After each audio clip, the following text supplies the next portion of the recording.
Storytime with Herbal Roots zine.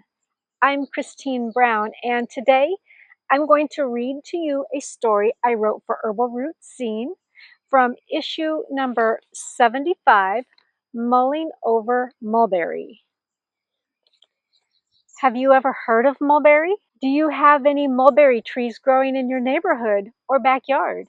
Have you ever tasted mulberries? The berries look very similar to blackberries, but they have a prominent stem on them. They are sweet to taste and birds love them. Mulberries have a rich history of use for food and medicine for humans, as well as food for silkworms, which spin their cocoons of silk after eating exclusively the mulberry leaves. While recent trends deem mulberries to be a superfruit, the leaves, twigs, and bark all have medicinal properties as well. Today's story is Mulberry Makes a Friend for Life.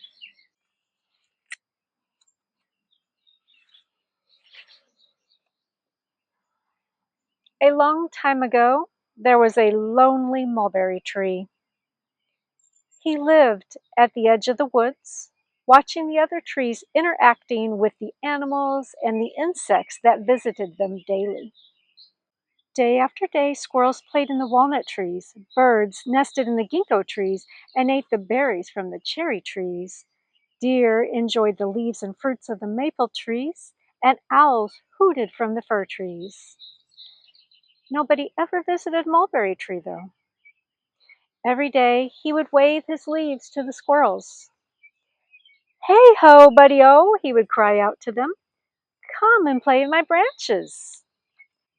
But the squirrels just ignored him and continued to run up and down the walnut tree's trunks. Every day, he would rustle his branches at the birds. "Alley-oop, birdie-boops," he called out to the birds.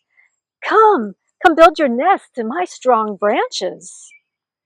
But the birds just flew on by with their bits of straw and grass to build their nests in the ginkgo trees.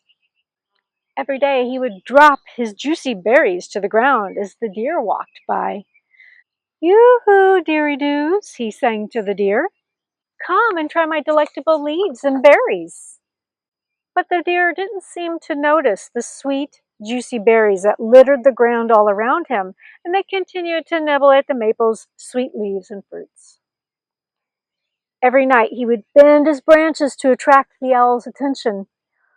"What say you, hoo-hoo?" he would blurt out to the owls. "Come sing your song from my branches."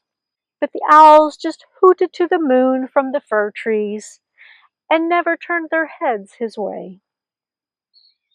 How sad he was, the mulberry tree.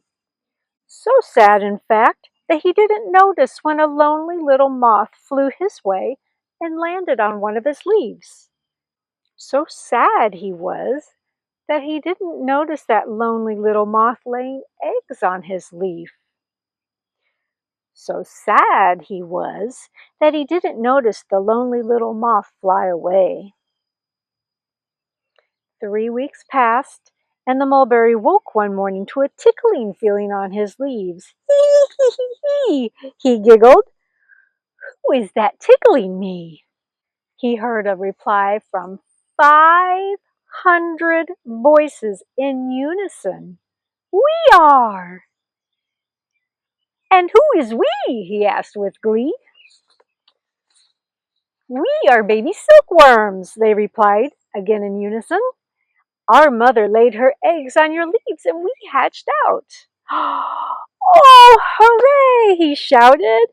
"Welcome to my branches. I'm so delighted to have the company. I've been so lonely without any friends to talk to." "Well, we like it here, and we will never desert you," they sang in unison. "We are very hungry. May we eat your leaves?" "Of course you may. Eat all you need to grow big and strong, and thank you for being my friend."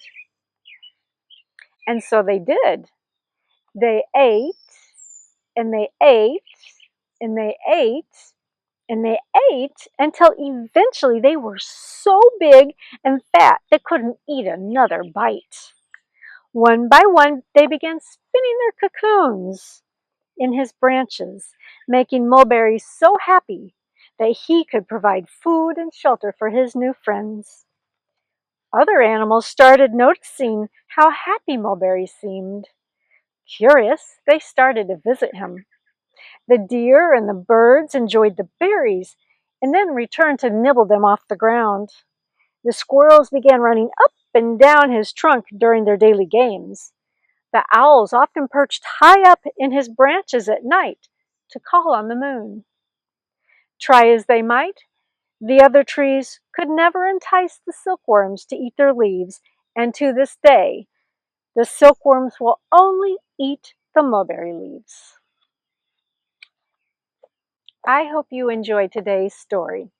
If you'd like to learn more about mulberry, you can find the Mulberry ebook in my shop. I'll put a link in the description. Thanks for visiting Herbal Roots Zine for Storytime, and I'll see you next time.